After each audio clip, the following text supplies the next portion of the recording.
BioWare are known for creating these great RPGs that people really seem to connect with. What do you think is the secret?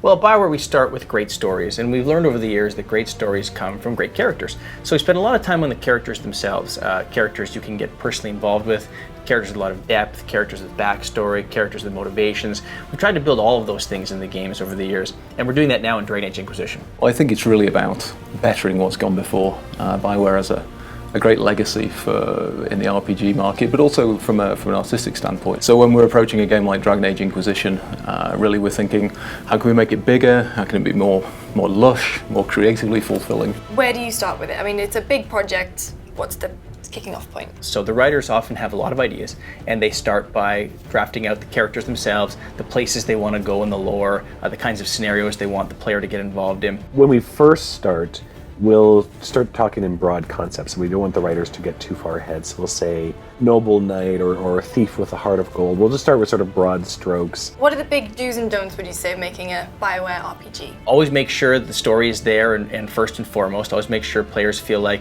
they're getting a big, epic story, something that you couldn't have in real life, something that feels like it's bigger than the player themselves. Do's and don'ts. Well, you do want to give the player a feeling that their choices matter. That we're not saying that you have to feel this way about whatever choice is being presented or whatever is happening in the world. You may not always have a choice of what to do about it, but you should have a choice about who you are.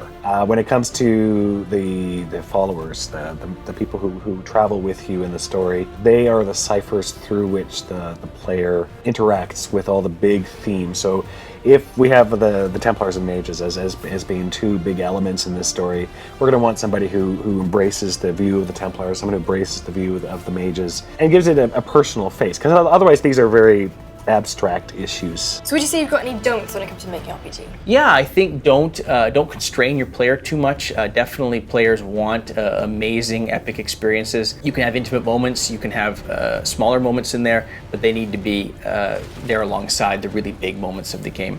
Other don'ts include, don't think you know what the player wants. You can tell a story, but how players will experience it is up to them. Don't talk down to your audience. You can run with the assumption that your audience is smart enough to figure out things by context. Don't assume that your audience is only made up of one type of person.